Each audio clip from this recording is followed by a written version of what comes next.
Hey, how you doing? Well, I'm on my way down our rough and rocky road down to the highway, and I'm always very grateful for the Ford Raptor that we bought. Do you know that it's nearly 3 years ago now?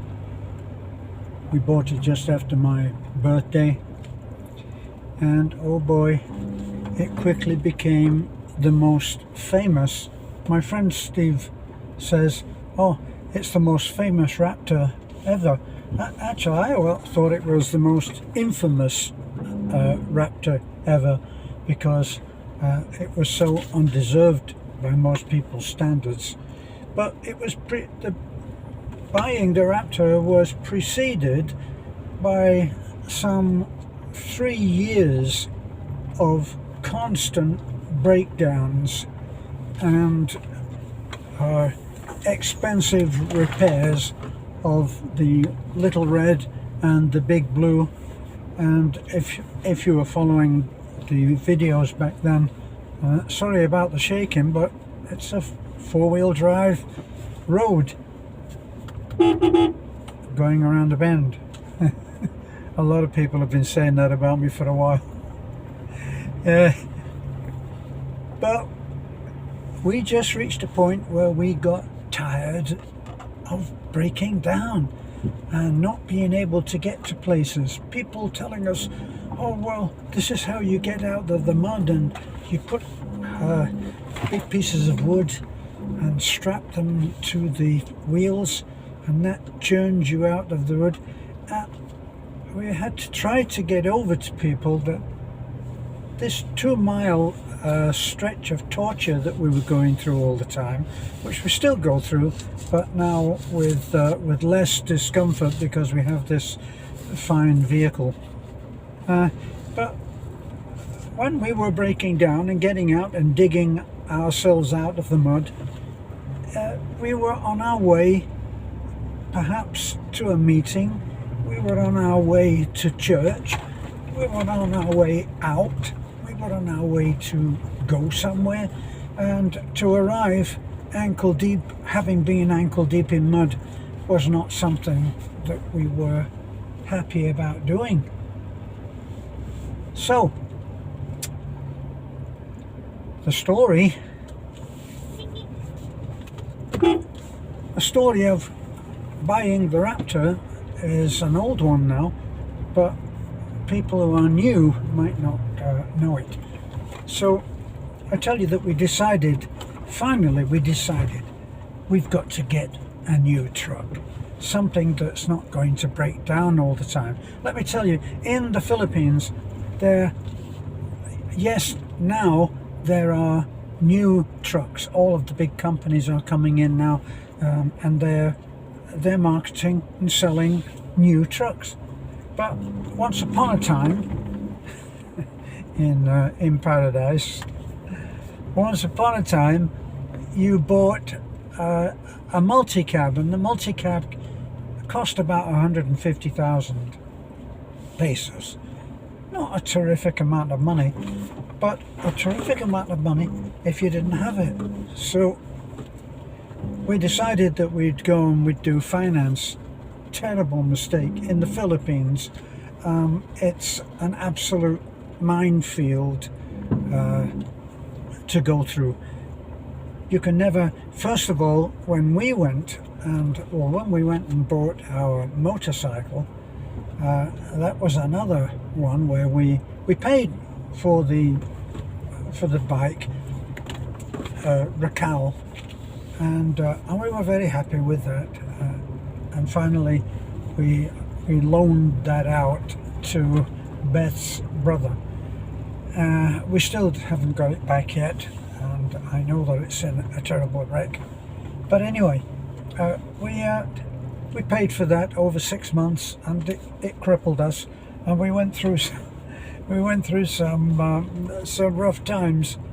At times we never had. Back then, we had not even started, I don't think, or we'd made a few stumbling steps with our channel, and so we were often really quite hard up for money, and we depended on my pensions, which I have two small pensions.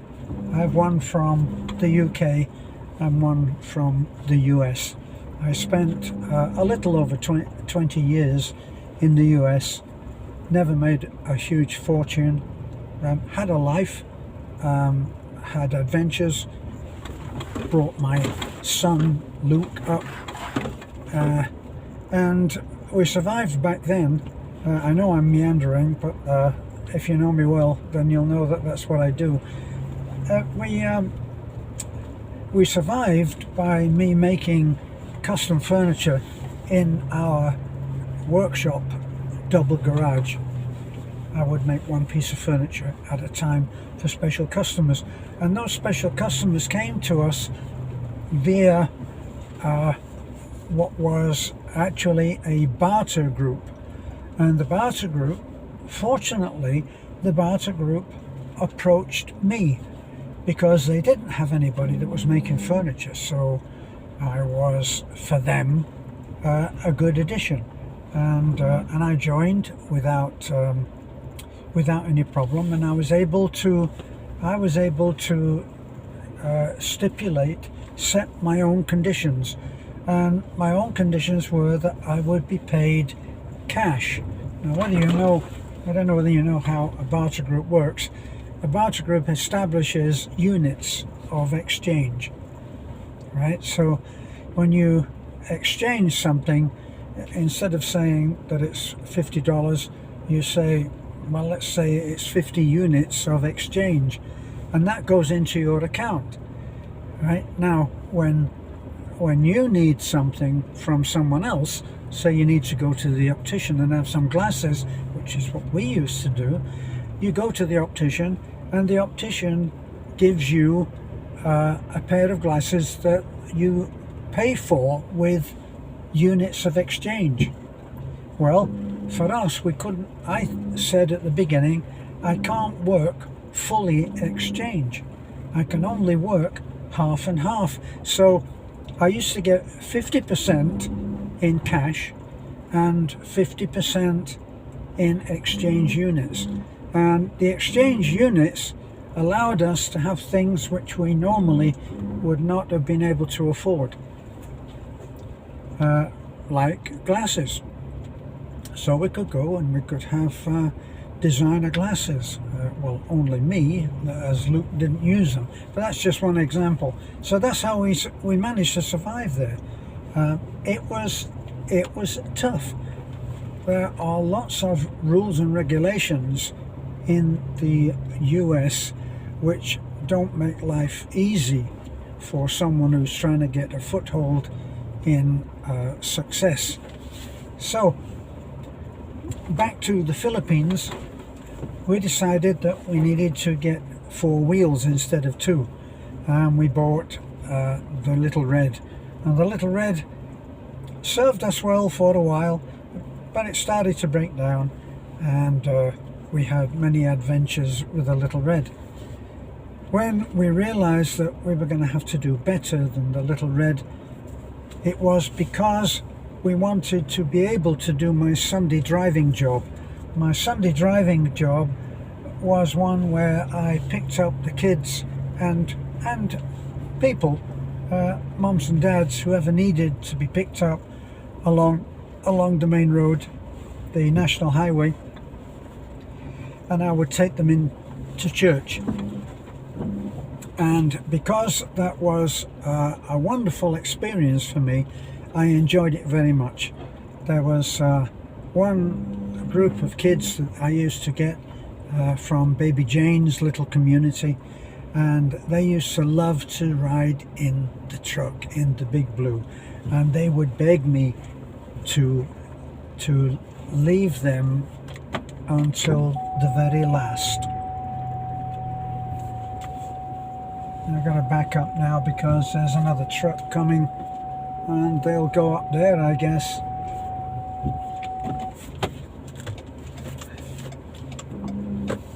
So I got to go to one side.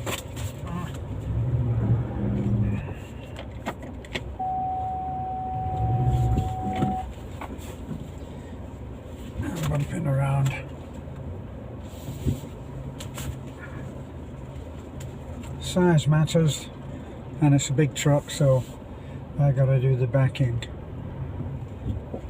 So I used to get Baby Jane's little crowd, which was about 5 or 6 children, and they would beg me with their Filipino eyes going like this, as my friend Dean calls it, dancing eyebrows.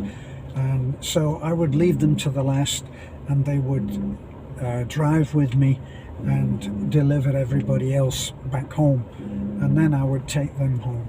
And my reward for that was that they would sing to me. And I used to say, back then I used to say, you couldn't buy that job from me.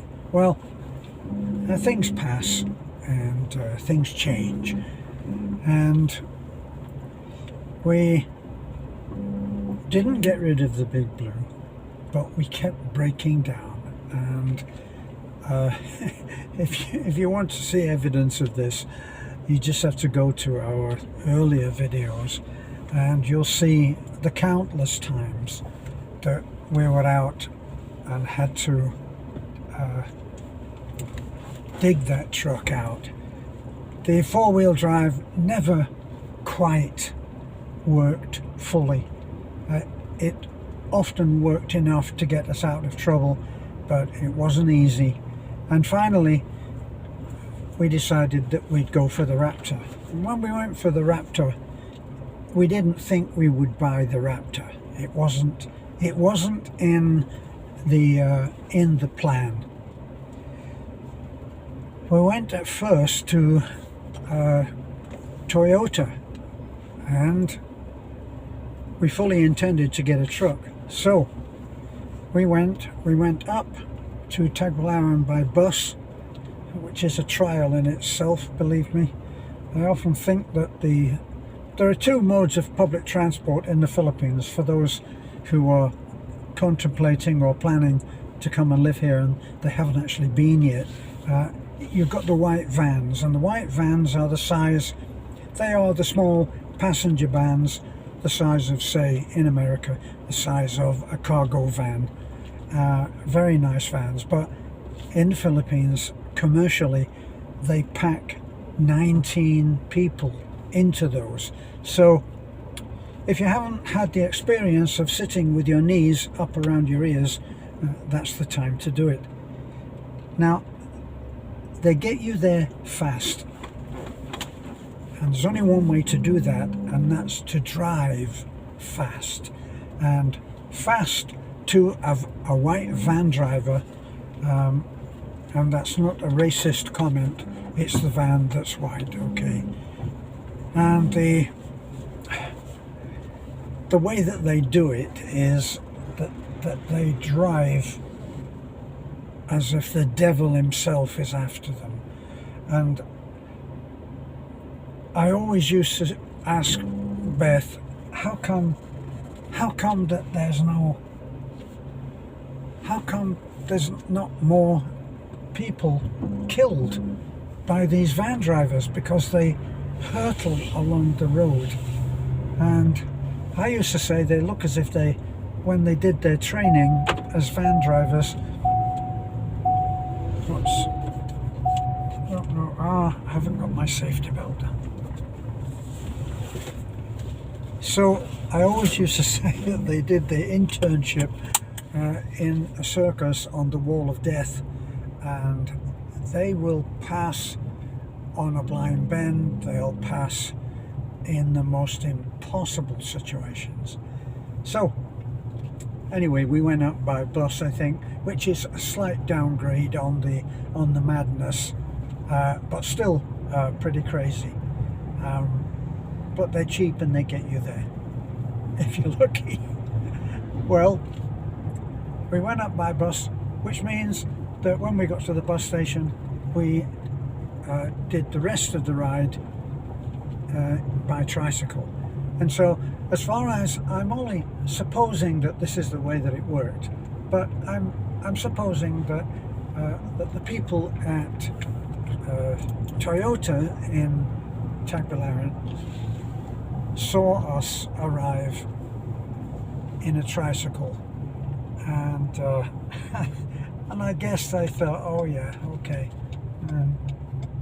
and nobody wanted. We stood in the middle of